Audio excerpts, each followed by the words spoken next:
Hello students, welcome to IASBYHEART. Welcome to the comprehensive editorial series. Before getting into today's articles, I have a very important and useful update, especially for the freshers. We at IASBYHEART are conducting an online orientation program called Singapenne. Idla participate panna poradhu rendu Singapengal, orthavanga Aishwarya Ramanathan IAS and Sindhu Kavi IRS. Neenga pudusa indha preparation ku vandirkeenga idoda massiveness and the amounts of things to study idu paathu romba bayindu poirkeenga. Kandipa tune in for this session because apart from clearing your doubts, they'll also shatter your fears and will make sure that you have a high success rate in this examination. To register for this event, kindly check the link in the description box below. For more information, check www.ibhinfo.com. So without any further delay, let's get into today's articles. One of the important articles in editorial was about census. Other than that, most of the articles are updates from what we have given before. Innikku and the census article paakradhukku munadi, why don't we have a quick overview of about the census and also the socio-economic and caste census. Idu rendu pathiyum paakalam. This is with regard to the article, a new framework around caste and the census. This editorial is dated for today. First, census na ennan paathidalam. A population census is the process of collecting, compiling, analyzing and disseminating demographic, social, cultural and economic data. So idoda process வந்து collecting, compiling, analyzing எதெல்லாம் collect பண்ணுவோம்னா demographic, அதாவது the people, social, cultural, economic data relating to all persons in the country at a particular time. முக்கியமா we are doing in India 10 years once. Remember, census nu vandiruchuna UPSC, you have to know about everything. Normal census, demographic census eppa edupanga, tiger census 4 years once, and mari make sure that you know everything about the census. India is recognized for its unity in diversity and the census gives the citizens a chance to study this diversity. For example, இப்போ ஒரு ஊர்லயே இருக்காங்கன்னா நம்ம ஊர் எப்படி இருக்கு, நம்ம state எப்படி இருக்கு, how is our country, to understand the diversity, census is very important. இந்த மாதிரி கூட ஒரு மெயின்ஸ் क्वेश्चन வரலாம். What is the importance of census? அது வந்து எவ்வளோ காசு செலவாகிற விஷயம் அண்ட் 10 years ஒன்ஸ் பண்ணணும்னா அது எவ்வளோ டீடியஸான ஒர்க், இதெல்லாம் பண்ணுறதுக்கு to we need even census அப்படின்னு மெயின்ஸில் ஒரு கொஷின் வந்தது அப்படின்னா உங்களோட ஃபர்ஸ்ட் பாயிண்ட் ஃபார் ஜஸ்டிஃபிகேஷன் என்னவா இருக்கணும்னா to understand the unity in diversity, census is very important and associated facets of the nation through the society, demography, economics, anthropology, sociology, statistics, இது எல்லாத்து வழியாகவும் census is very important. So கொஞ்சம் historical background of this census பார்க்கலாம். During Rigveda itself, there was some kind of population count. ஒரு சொசைட்டியில் எவ்வளோ பேர் இருக்காங்க அந்த மாதிரி அப்போவே we had a count during 800 to 600 BC itself. In Artha Shastra by Kautilya, which was around 320 BC, laid stress on census, taking as a measure of state policy for the purpose of taxation. Taxationக்கு மட்டும் இல்லை, ஒரு நாடு ஒரு king ஆள்றாங்கன்னா he should know who all the subjects are. ரொம்ப கம்மி பீப்புளாக இருந்தாலும் he should provide welfare them too. அந்த மாதிரி இருக்கும்போது census is very important. During the regime of Akbar, administrative report Ain-i-Akbari includes comprehensive data pertaining to population, industry, wealth and many other characteristics. ஒரு சொசைட்டியோட full characteristics நமக்கு தெரியணும்னா census is very important. The first census in India, இதெல்லாம் Prelims bits in 1972. இது ஒரு synchronous-ஆ நடக்கல, various other parts-ல நடந்தது. During the reign of Lord Mayo, the first complete census was conducted in 1881. So the first census 1872, complete census 1881. அதிலிருந்து every 10 years once we are conducting census. With a history of more than 130 years, it has proved to be a reliable exercise that is conducted every 10 years. இப்போ நம்ம next year நடக்க போகிறது, இந்த year நடக்க போகிற census 2021 is the 16th such exercise and 8th exercise since independence. இது எல்லாமே prelims related facts. First census, first full census, அப்புறம் it is conducted how many years once.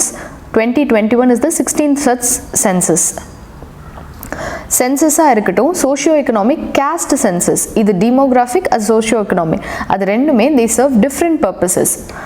Census falls under Census Act of 1948.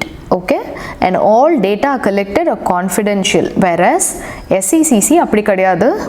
all the personal information is open for use by the government departments because இப்போ ஒரு welfare scheme ஒரு particular community target பண்ணி அவங்களுக்கு welfare scheme கொடுக்கணும்னா it is necessary, and the information is necessary, therefore it is open for them to grant or restrict the benefits to household. இப்போ ஏதாவது ஒரு particular community இன்னைக்கு வந்து ஒரு communityலேருந்து இன்னொரு communityக்கு forward-ஆ போனாலும் backward-ஆ போனாலும் எப்படி போனாலும் they need to know what are the communities in it, therefore this census is open.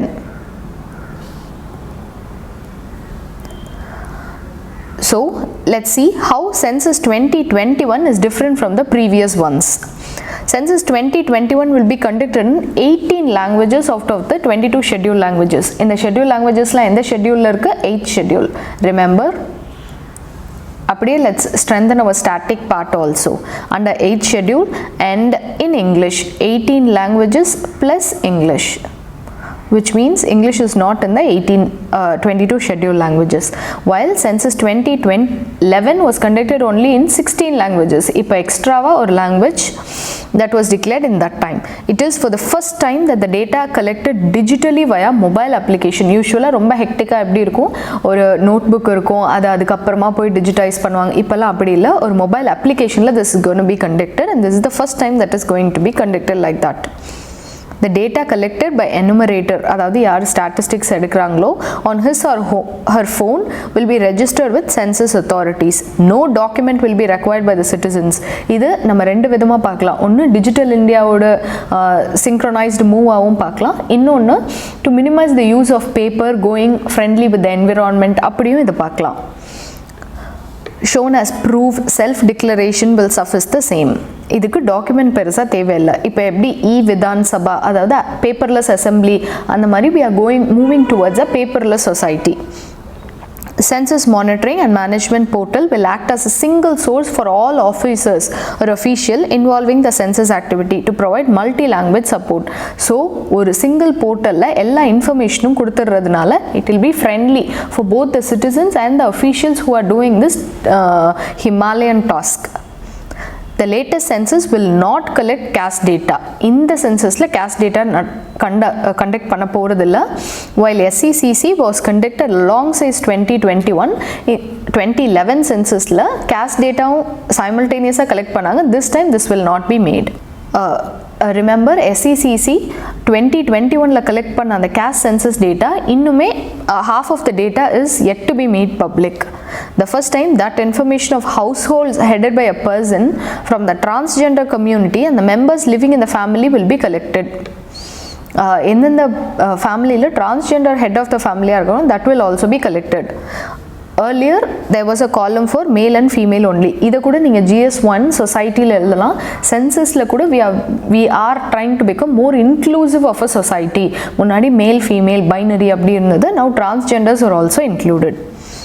Census data will be available by the year 2024 to 2025 as the entire process will be conducted digitally. Usually it will take எதுக்கு அந்த 10 years gap நம்ம வச்சிருக்கோம்னா அதை process பண்ணி நம்ம எடுக்கிறதுக்கே நமக்கு அவ்வளோ நாள் ஆகிடும். ஆனால் இப்போ within 3 or 4 yearsல that whole data for the whole nation 1.2 billion people will be available. So a quick overview of how the census will be conducted. The primary tool is a questionnaire. வீட்டில் எவ்வளோ பேர் இருக்காங்க, head of the family யார், அவர் என்ன வேலை பார்க்குறார், இந்த மாதிரி questionnaire formatல தான் இருக்கும். Taking into account the changing needs of the country. It is a list of questions that helps the government collect all the necessary details required. The question enhances the credibility and quality of data. இப்போ changing timesக்கு எப்படி இருக்கோ அதுக்கேற்ற மாதிரி. For example, இப்போ censusல இந்த கோவிட்ல யாராவது affect ஆயிருக்காங்களா, affect ஆனவங்க இந்த ஊரில் இருக்காங்களா வெளியில் இருக்காங்களா, கவர்மெண்ட் கொடுத்த ஏதாவது ஒரு ஸ்கீமில் நீங்கள் பார்ட்டிசிபேட் பண்ணியிருக்கீங்களா, அந்த மாதிரி changing needs of the societyக்கு ஏற்ற மாதிரி the questionnaire will be developed. The name of the person, relationship with the head of the family, their sex, date of birth, age, current marital status, religion, mother tongue, literacy status are some of the fundamental questions that are asked by the enumerators. Enumerators are the people who are taking the census. So இவ்வளோ காசு செலவு பண்ணி இவ்வளோ பேர் இந்த வேலைக்கு வச்சு இவ்வளோ டேட்டாவை கலெக்ட் பண்ணி நம்ம என்ன பண்ண போகிறோம்? What is the importance of this census? Census is a comprehensive source of data. It is a data collection exercise. It gathers knowledge among the demographic dividend. அதாவது இருக்கிற ஏஜ் குரூப்பில் அவங்கள பற்றி தெரிஞ்சுக்கிறதுக்கு it is very important. எதுக்கு for example ஒரு health ஸ்கீமாக இருக்கட்டும், health survey, education, எவ்வளோ பேர் படிச்சிருக்காங்க, லிட்ரேட்ஸ் எவ்வளோ பேர் நம்ம நாட்டில் இருக்காங்கன்னு தெரிஞ்சுக்கிறதுக்கு, how many people are involved in agriculture, அதெல்லாம் தெரிஞ்சுக்கிறதுக்கு it is very important. Data இருந்தால் தான் அதை வச்சு நம்மளால் பிளான்ஸோ பாலிசிஸோ டிசைன் பண்ணவே முடியும். It is significant for any country for evidence-based decision making. For example, இப்போ ஒரு கண்ட்ரியில் ஃபார்மர்ஸே ரொம்ப கம்மியாக இருக்காங்க, ஆனால் every year 1 lakh crore agriculture அப்படின்னு அலோகேட் பண்ணுறாங்கன்னா it is waste of money, resources and time. அப்படி இருக்கும்போது evidence based decision making is very important for a progressive society. அதுக்கு this is very important. Data collected is used for administration, governance, planning, policy making as well as by the management and evaluation of various programs introduced by the governments, NGOs, researchers, everyone. It is the data on the scheduled caste and scheduled tribes on certain parameters such as education have been collected, help in planning welfare schemes. முக்கியமாக welfare schemes ஒரு ஸ்டேட்டில் இருக்கட்டும், ஒரு டிஸ்ட்ரிக்டில் எவ்வளோ பேர் backward classes, schedule classes, schedule tribes இருக்காங்க, அவங்களுக்கு ஏற்ற மாதிரி நம்ம எவ்வளோ பாலிசி அலோகேட் பண்ணோம், அதுக்கு எவ்வளோ ஃபண்ட்ஸ் அலோகேட் பண்ணோம், எவ்வளோ பேர் இதை மானிட்டர் பண்ணோம். For the whole planning this data is very important. Next is for policy making. It is responsible for taking the collected information from a dwelling unit to a delivery unit. Dwelling unit na ஒரு வீட்ல ஆரம்பிச்சு ஒரு government வரைக்கும் இதை எடுத்துட்டு போறதுக்கு this data is very important. It will boost coherence policy making, scientific planning, resulting in optimization of resources. கம்மியாவும் funds allocate பண்ணிடக்கூடாது, நிறையாவும் funds allocate பண்ணிடக்கூடாது. அதுக்கேற்ற மாதிரி ஆப்டிமலாக நம்ம யூஸ் பண்ணுறதுக்கு this is important. To scholars and researchers in demography, economics, anthropology, அதாவது human மேன்கைண்டோட origin, அவங்களோட past அதெல்லாம் பற்றி படிக்கிறவங்க, and many other disciplines, Indian census is fascinating source of data. The collected data is available to grassroots administrative authorities. ஒரு சாதாரண VAOல ஆரம்பிச்சு, அவங்களுக்கும் கீழே இருக்கவங்க ஆரம்பிச்சு, even the president, prime minister, they have this data. So they'll know how many people they are serving, what they more to do. இப்போ ரீசெண்டாக migrant labours ஒரு வில்லேஜுக்கு போயிட்டே இருக்காங்க, அவங்களோட இன்ஃப்ளக்ஸ் ரொம்ப ஜாஸ்தியாக இருக்குன்னா அதுக்கேற்ற மாதிரி ஸ்கீம்ஸ் நம்ம டிசைன் பண்ணணும். நரேகாவுக்கு நிறையா ஃபண்ட் அலோகேஷன் கொடுக்குறதா இருக்கட்டும், இல்லை வேறு ஏதாவது நரேகா மாதிரி வேறு ஏதாவது ஒரு social benefit scheme, for example universal basic income கொடுக்குறதுனா எவ்வளோ கொடுக்கணும், எவ்வளோ பேருக்கு கொடுக்கணும், எவ்வளோ பேருக்கு அந்த காசு தேவை, all this is needed. So இது நரேகா பற்றி கொஷின் வந்தாலும் சரி, UBI பற்றி கொஷின் வந்தாலும் சரி, we need to have a comprehensive டேட்டாங்கிற பாயிண்ட் நம்ம ஆன்சரில் இருக்கணும். It helps in effective targeting and better delivery of government programs. The ghost beneficiaries, fake beneficiaries, for example இப்போ ரேஷன் ப்ராடக்ட்ஸே இருக்கட்டுமே, அதுவே டார்கெட்டட் பீப்புளுக்கு போகுதா இல்லை ஆல்ரெடி வெல் ஆஃப் பீப்புள் அதை வாங்குறாங்களா, அந்த மாதிரி ப்ராப்பராக பார்க்குறதுக்கு this is important.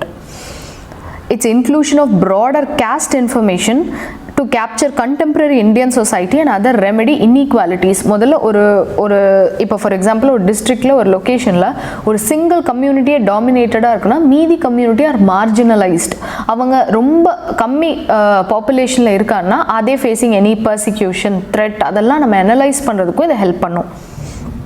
Then other important information is for demarcation of constituencies and allocation of representation. ஒரு கான்ஸ்டிடியூவன்சியில் எவ்வளோ பேர் இருக்காங்கன்னு தெரிஞ்சாதானே நம்ம அதை மார்க் பண்ண முடியும், அதை வச்சு தான் எலெக்ஷனே கண்டக்ட் பண்ண முடியும், which is a very big vast democratic exercise. Then Finance Commission gives grant on the basis of the population figures available from the census data. So 5 important functions are there. First one, it is a comprehensive source of data, decision making, policy making, demarcation and giving of grants. So what are the associated challenges with it?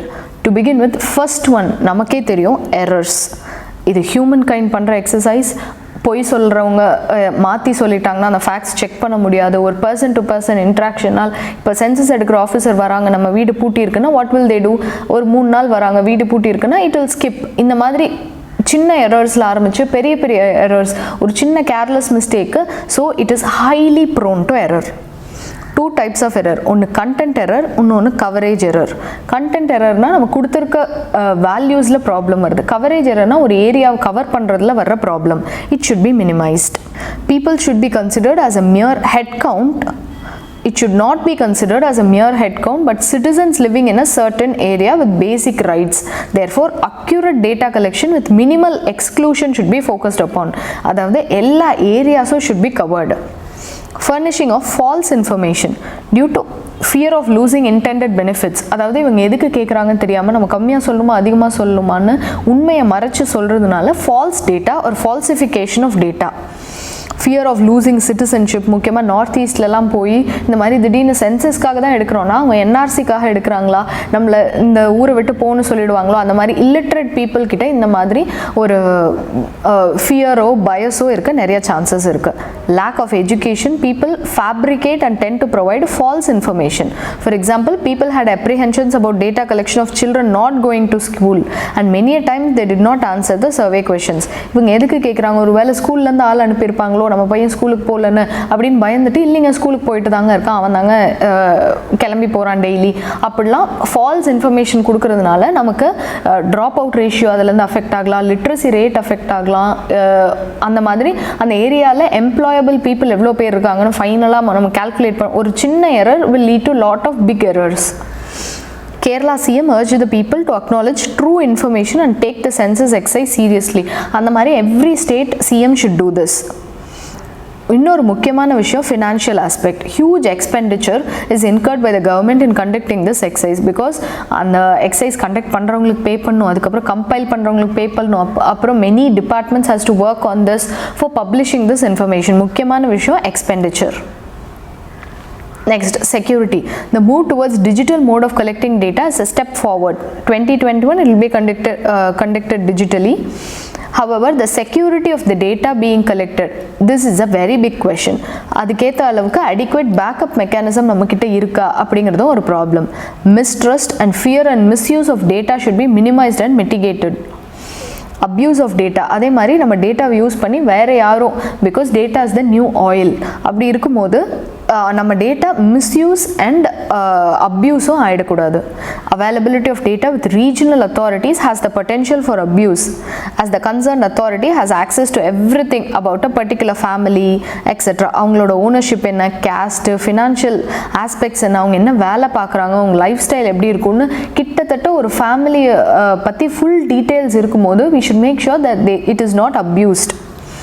Lakh of community participation. இப்போ ஏதாவது ஒரு rumour பரவுதுன்னா அவங்க போய் அவங்க கம்யூனிட்டிக்கிட்டே சொன்னாங்கன்னா அந்த கம்யூனிட்டியே இதில் participate பண்ணாது, இல்லை சொல்ல மாட்டோன்னு சொன்னாங்கன்னா it's all about person to person interaction. So one person cannot force other one.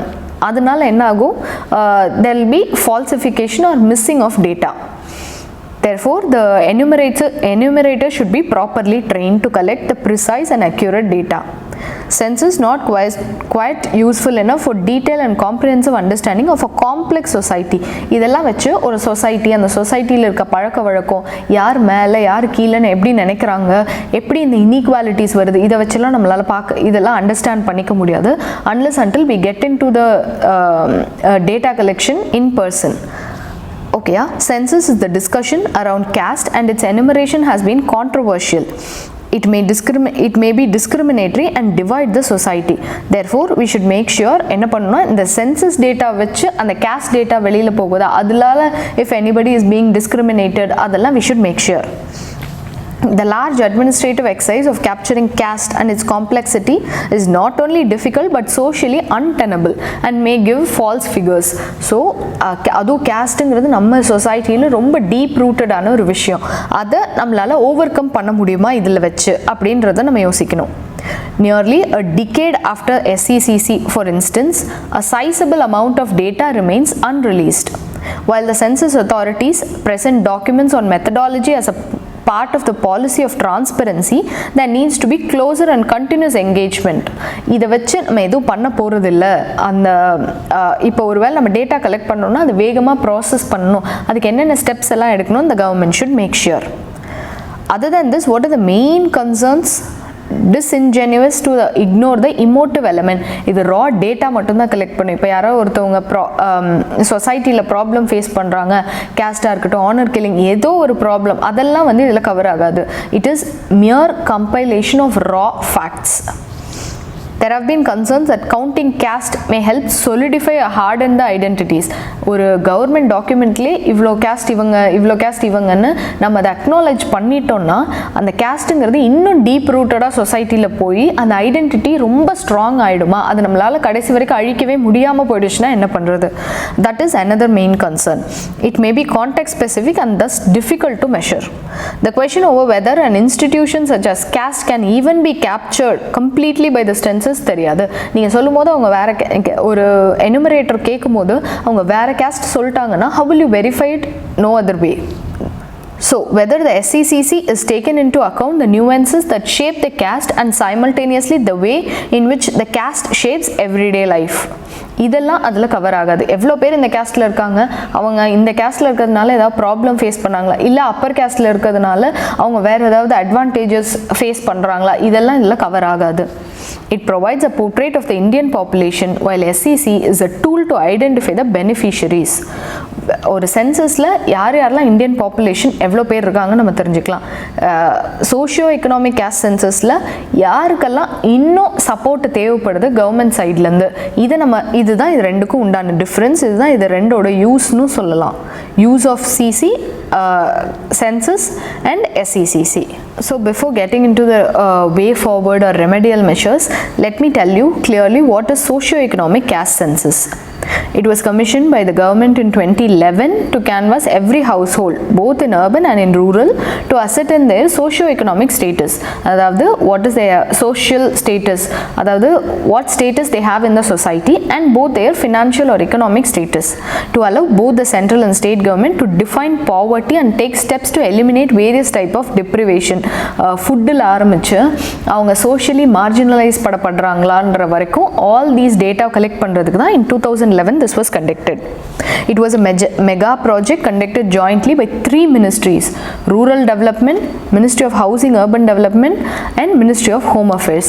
So 3 ministries: Ministry of Rural Development, Ministry of Housing and Urban Affairs, Ministry of Home Affairs. 3 ministry conduct பண்ணது. It was the first time since 1931 to ask every person in their caste name to allow the government to re-evaluate which caste groups are well off and which are worst off. அதாவது இப்போ ஏதாவது ஒரு caste group வந்து scheduled casteல இருக்கு, அது வந்து இப்போ mostly the people are well offனா அவங்கள backward classல மாத்துறதுக்கு அந்த மாதிரி to target the welfare schemes this was conducted. This census measured deprivations with 7 criteria. Let's look at these 7 criteria. Household with only one room with no solid walls and roof, அதாவது கிட்டத்தட்ட குடிசை மாதிரி இருக்கிற that one criteria was used to measure deprivation. Second one, with no adult male aged between 15 to 59, ஒரு மேல் இல்லாத ஒரு female head பண்ணுற ஒரு household. Then separately female headed household, இதில் வந்து they can have children, ஒரு 13-14 வயசு பையனாக இருந்தால் that will come under different category. இல்லை female headed household அப்படின்னா that will be a different category. With differently abled members, that is one kind of deprivation. With no able-bodied members, if everyone has a problem or aged இல்லைனா work பண்ண முடியாத அந்த category அதெல்லாம். SC/ST household with no literate member in the age of above 25. Then landless households deriving major portion of their income from manual labor. So இந்த socio-economic caste census ஓட major findings என்னன்னு பார்க்கலாம். First of all, both rural and urban areasல conduct பண்ணியிருந்தாலும் only the data of rural area has been published by the government. Urban areas is yet to be released. Totally almost 25 crore household were surveyed. 91 crore are rural household. In this, 30% of the rural household are landless and derive major part of their income from manual labor. So most of the rural areasல எல்லாருமே நம்ம வேலை நிலம் வச்சிருக்காங்க, விவசாயம் பண்றாங்க நினைச்சேன்னா அதுவுமே தப்பு. Among the land holdings, 40% is not irrigated, only 4% own in any sort of mechanized equipment, 10% own irrigational equipment. 4.6 rural households they pay income tax. 75% earn less than 5,000 per month. Less than 5% of SC/ST earn more than 10,000. Veru 10,000 SC/ST category less than 5% earn that. Only 5% of rural household depend on government job, 3.5% on private jobs. 36% of rural India is illiterate. This is a very major concern. 52% of rural household have no literate above 25 years. Of the 64% literate rural Indians, 1/5 have completed their primary education. 5.4% completed high school and graduated from college pathina 3% da. A little more than 48% is female and only 12% are headed by women. Lakshadweep has highest percentage of women headed household with nearly 40% of the houses headed by women. இதெல்லாம் நம்ம மெயின்ஸ்ல இந்த டேட்டாவெல்ல code பண்ணலாம். This was the first census which was released on the data on transgenders. Transgenders comprise only 0.1% of India's rural population because அவங்க rural areasல இருந்தாங்கன்னா it is seen as a very severe taboo. They will either run off to the urban areas or they will not be revealing their identity. So to summarize, what are the key findings? 24.3 crore total rural plus urban. Adala 17% are rural. 65% no adult member in the age of 18 to 59. 2.3 crore with only one room. Kacha walls. Kacha walls na mud walls illadadu. Kacha roof and கூரை வீடுன்னு சொல்வாங்கல்ல அது. 5.3 crore landless households. 4.2 with no literate above 25 years. இந்த மாதிரி இந்த டேட்டாலாம் நமக்கு இருக்கும்போது it will help us to understand why major people are casual laborers. இந்த social scientist இருக்கட்டும் அந்த மாதிரி சொசைட்டியை ஸ்டடி பண்ணுறவங்களுக்கு this will help us to define more better targeting programs. Rural இந்தியாவோட ப்ராக்ரஸ் ரிப்போர்ட் பார்த்தோம்னா மந்த்லி 5,000க்கு கம்மியாக இன்கம் வச்சுருக்கவங்க 75% of the households in rural have less than 5,000. Household earn mostly from casual labor. 68% ஆனால் mobile phone penetration இருக்குது. Meaning நம்ம இனிமேல் ஏதாவது schemes கொடுக்குறோம் அப்படின்னா அதை அவங்கள அக்கௌண்ட் நம்பருக்கு நம்ம பண்ணுறோம் அப்படின்னா இல்லை ஃபார்மர்ஸ் இருக்காங்க இப்போ weather report or weather update நம்ம கொடுக்கணும் ஏதாவது ஒரு சைக்ளோன்னா மொபைலில் இனிமேல் நம்ம கொடுக்கலாம் பிகாஸ் ஆல்மோஸ்ட் 70% பெனிட்ரேஷன் இருக்குது. இந்த சென்சஸ் நடத்தியே இன்னும் 10 years ஆக போகுது. ஸோ கண்டிப்பாக இந்த மொபைல் ஃபோன் பெனிட்ரேஷன் இன்க்ரீஸ் ஆகிருக்கும்.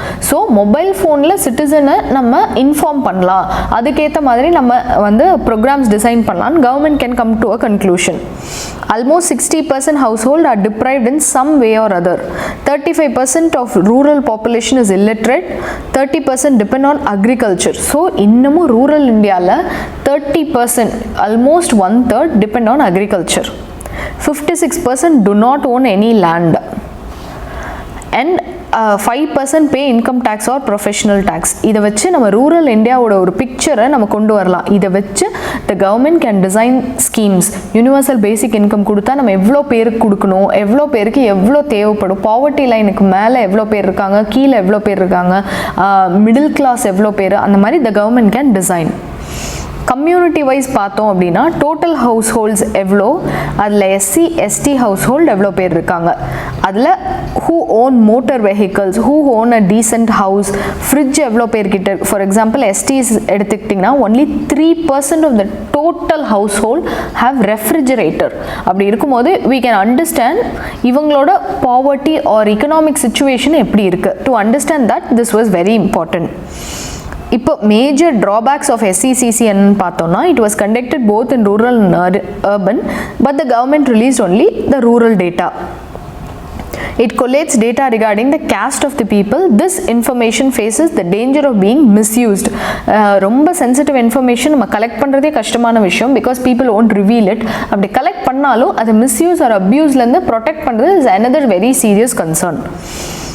It must be regularly updated in order to remove beneficiaries who have overcome their deprivations. This will put a huge burden on the part of the government. ஏதாவது ஒரு community இவ்வளோ நாளாக backward கிளாஸில் இருந்திருக்கு, but recent டேஸில் they have worked hard and move ஃபார்வர்ட்னா கவர்மெண்ட்டோட support அவங்களுக்கு கம்மியாக தேவைப்படுதுன்னா this will release the financial burden on the government.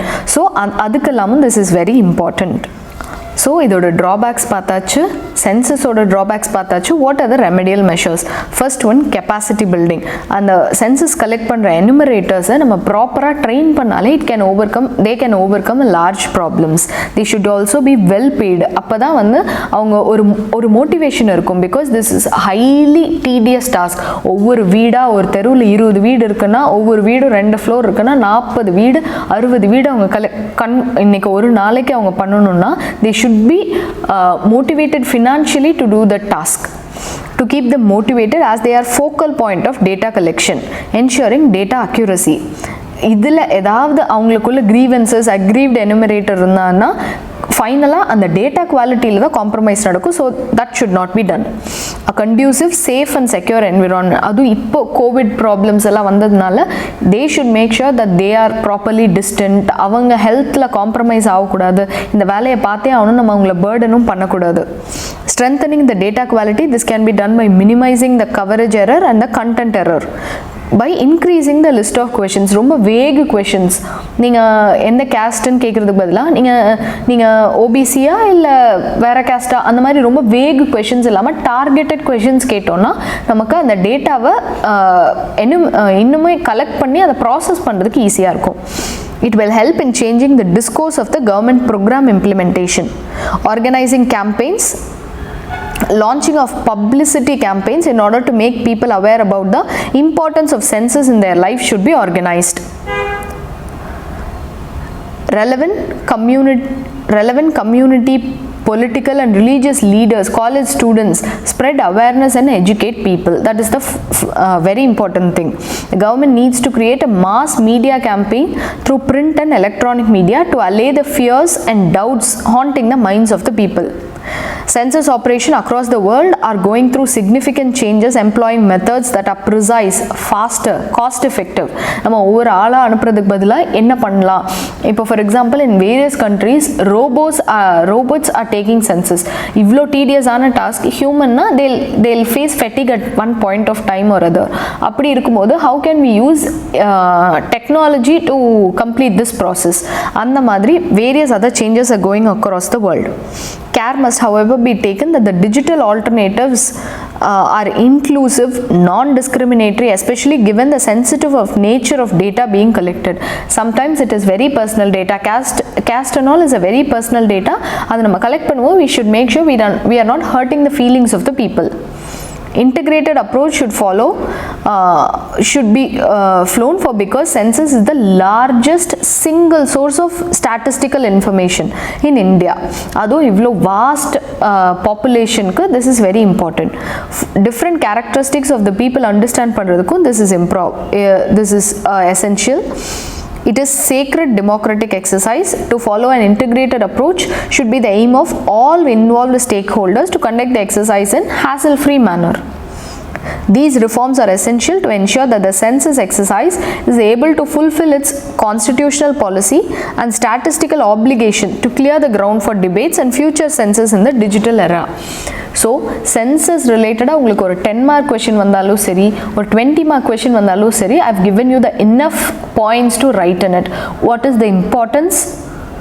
What are the challenges faced? What is the way forward? எல்லா கொஸ்டினுமே நீங்கள் இந்த 3-pronged approachல எழுதுனீங்கன்னா it will be useful for you. So that's all for today's session. I think we have come to the end of this session. I hope it was useful and kindly tune in for tomorrow's editorial analysis. Thank you.